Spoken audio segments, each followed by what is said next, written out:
Hello friends, എല്ലാവർക്കും സുഖം തന്നെയല്ലേ? ജൈനാസ് വേണ്ടിയുടെ പുതിയൊരു വീഡിയോയിലേക്ക് എല്ലാവർക്കും സ്വാഗതം. എനിക്കിന്ന് കുറച്ച് കുഞ്ഞുമത്തി കിട്ടിയേട്ടാ.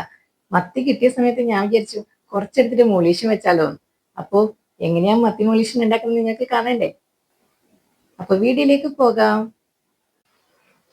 നമുക്കിന്നൊരു കുഞ്ഞുമത്തി വെച്ചിട്ട് ഒരു മീൻ മൊളീഷൻ ഉണ്ടാക്കിയാലോ? നല്ല ടേസ്റ്റ് ആണല്ലേ കുഞ്ഞുമത്തി വെച്ചിട്ട് മീൻ മൊളീഷൻ ഉണ്ടാക്കുന്നത്. അപ്പോൾ അതിന് വേണ്ടുന്ന സാധനങ്ങൾ എന്തെല്ലാന്ന് വെച്ചാല്, കുഞ്ഞുമത്തി ഞാനിവിടെ ക്ലീൻ ചെയ്ത് വൃത്തിയാക്കി വെച്ചിട്ടുണ്ട്.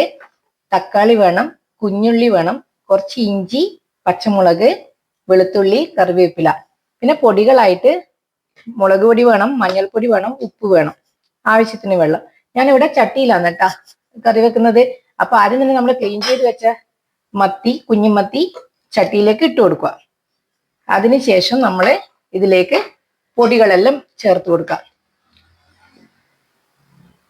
ഞാൻ കുറച്ച് മത്തി എടുത്തിട്ടുള്ളൂ, അപ്പോൾ അതിന് കണക്കായിട്ടുള്ള പൊടിയാണ് ഇട്ട് കൊടുക്കണേ. ഈ ഒരു സ്പൂണില് മുളക് പൊടി, കുറച്ച് മഞ്ഞൾപ്പൊടി, ആവശ്യത്തിന് മഞ്ഞൾപ്പൊടി ഇട്ട് കൊടുക്കുക, ആവശ്യത്തിന് ഉപ്പ് ഇട്ട് കൊടുക്കുക. ഉപ്പ് നോക്കിയിട്ട് പിന്നെ വേണമെങ്കിൽ ചേർത്ത് കൊടുക്കാം. അതിനുശേഷം ഇത് നന്നായിട്ട് മിക്സ് ചെയ്ത് കൊടുക്കുക. ഇങ്ങനെ മിക്സ് ചെയ്തിട്ട് നമുക്ക് ഇതൊരു അരമണിക്കൂർ മാറ്റി വെച്ചാലും കുഴപ്പമില്ല. ഇല്ലെങ്കിൽ അപ്പാട് നമുക്ക് ബാക്കി എല്ലാ പച്ചക്കറികൾ, തക്കാളി, ഉള്ളിയും, ഇഞ്ചിയും, പച്ചമുളകെല്ലാം ഇട്ടിട്ട് അടുപ്പത്ത് വെച്ചാലും കുഴപ്പമില്ല കേട്ടാ. കുറച്ച് സമയം കഴിഞ്ഞിട്ട് നമ്മൾ കറി കൂട്ടിയാൽ മതി. കുറച്ച് രാവിലെ ആക്കുക, കുറച്ച് സമയം കഴിഞ്ഞിട്ട് ഉച്ചയാകുമ്പോഴേക്ക് നല്ലോണം ഉപ്പൂരെല്ലാം പിടിച്ചിട്ട് കിട്ടും. ഇല്ലെങ്കിൽ ഒരു അരമണിക്കൂർ സമയം ഇങ്ങനെ ഉപ്പും പറങ്കിയെല്ലാം പെരക്കിയിട്ട് മീൻ അങ്ങോട്ട് മാറ്റി വെക്കുക. അതിനുശേഷം നമ്മൾ ബാക്കിയുള്ള പച്ചക്കറികളെല്ലാം ഇട്ടിട്ട് വേവിക്കുക. ഞാനിവിടെ ഇപ്പൊ തന്നെയാണ് ഇടുന്നത് കേട്ടാ. ഇനി നമുക്ക് ഈ ഉപ്പും പറങ്കിയെല്ലാം പിടിപ്പിച്ച അതിലേക്ക് നമുക്കിനി അരിഞ്ഞു വെച്ച തക്കാളി ഇട്ട് കൊടുക്കാം.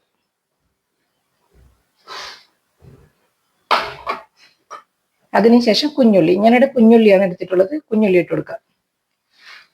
ഇനി നമുക്ക് ഇതിലേക്ക് ചതച്ചിട്ട് ഞാനൊന്ന് ചെറുതായിട്ട് കട്ട് ചെയ്ത് വെച്ച ഇഞ്ചിയാണ്. ആ ഇഞ്ചി ഇട്ട് കൊടുക്കുക. പച്ചമുളകും ഇതിലേക്ക് ഇട്ട് കൊടുക്കുക. അപ്പോൾ ഇനി ഇതിലേക്ക് ആവശ്യത്തിന് വെള്ളം ഒഴിച്ചിട്ട്, എളുപ്പ പണിയാണ് കേട്ടോ, ഈസിയാണ് ഉണ്ടാക്കാൻ. അപ്പോൾ ആവശ്യത്തിന് വെള്ളം ഒഴിച്ച് ഒന്ന് മിക്സ് ചെയ്ത് കൊടുക്കുക. നമുക്ക് ഇത് അടുപ്പത്ത് വെച്ചിട്ട് വേവിച്ചെടുക്കാം. ഇതിലേക്ക് ഞാൻ വാളൻപുളിയാണ് കേട്ടാ ചേർത്ത് കൊടുക്കുന്നത്. വാളൻപുളി ഒരൊറ്റൊരു അല്ലി ഞാൻ കഴുകിയിട്ട് എടുത്തു വെച്ചതാണ്. അത് ഞാനിപ്പോൾ ഡയറക്റ്റ് ഇതിലേക്ക് തന്നെ ഇട്ട് കൊടുക്കുക. ഞാൻ പിഴിഞ്ഞിട്ടൊന്നും ഒഴിക്കില്ല, നമ്മൾ വെക്കുന്ന മീൻകറിയിലേക്ക് തന്നെ ഇട്ട് കൊടുക്കുക. അപ്പോൾ നന്നായി മിക്സ് ചെയ്ത് കൊടുക്കുക.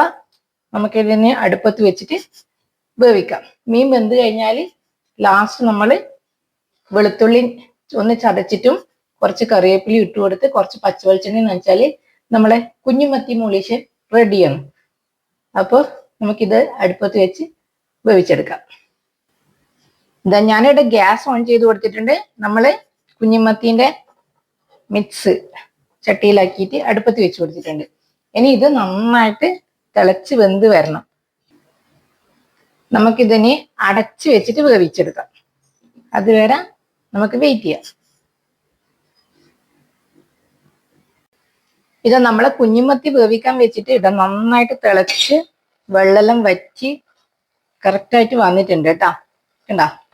ഇനി നമുക്ക് ഇതിലേക്ക് എന്ത് ചെയ്യാന്ന് വെച്ചാൽ, നമ്മൾ നേരത്തെ ചതച്ച് വെച്ച വെളുത്തുള്ളി ഇല്ലേ, വെളുത്തുള്ളിയും കറിവേപ്പിലയും നമുക്ക് ഇതിലേക്ക് ഇട്ട് കൊടുക്കാം കേട്ടോ. ഞാനിവിടെ ചതച്ച് വെച്ച വെളുത്തുള്ളി എടുത്തിട്ടുണ്ട്, കറിവേപ്പിലയും. അത് നമുക്ക് ഇനി ഇതിലേക്ക് ഇട്ട് കൊടുക്കാം. നമ്മൾ സ്പൂൺ ഇട്ടിട്ട് അധികം ഇളക്കണ്ട, കാരണം കുഞ്ഞുമത്തി പെട്ടെന്ന് പൊടിഞ്ഞു പോകും. നമുക്കൊന്നൊന്ന് ചുറ്റിച്ചു കൊടുക്കാം. ചുറ്റിച്ചു കൊടുക്കുക. ഇനി വെളിച്ചെണ്ണ ഒഴിച്ചു കൊടുക്കുക. നമുക്ക് ഇതിലേക്ക് കുറച്ച് പച്ച വെളിച്ചെണ്ണ നനച്ചു കൊടുക്കുക. എന്നിട്ട് ഇതൊരു 2 മിനിറ്റ് സമയം അടച്ചു വെക്കാം. നമ്മളെ കുഞ്ഞുമത്തി കറി റെഡിയാണ് കേട്ടോ. കുഞ്ഞുമത്തി മൊളീഷൻ ഇവിടെ റെഡിയായി. അപ്പോൾ വീഡിയോ ഇഷ്ടപ്പെട്ടാൽ ഒന്ന് സപ്പോർട്ട് ചെയ്യണേ. ഇങ്ങനെ കറി ഉണ്ടാക്കാത്തവര്, ഇങ്ങനെ കുഞ്ഞുമത്തി വെച്ചിട്ട് കറി ഉണ്ടാക്കാത്തവര് ഇങ്ങനെയൊന്ന് ഉണ്ടാക്കി നോക്കണം കേട്ടാ. അടിപൊളി ടേസ്റ്റ് ആണ്. അപ്പോ അടുത്ത വീഡിയോ ആയിട്ട് പിന്നെ ഒരു ദിവസം കാണാം. Okay, by.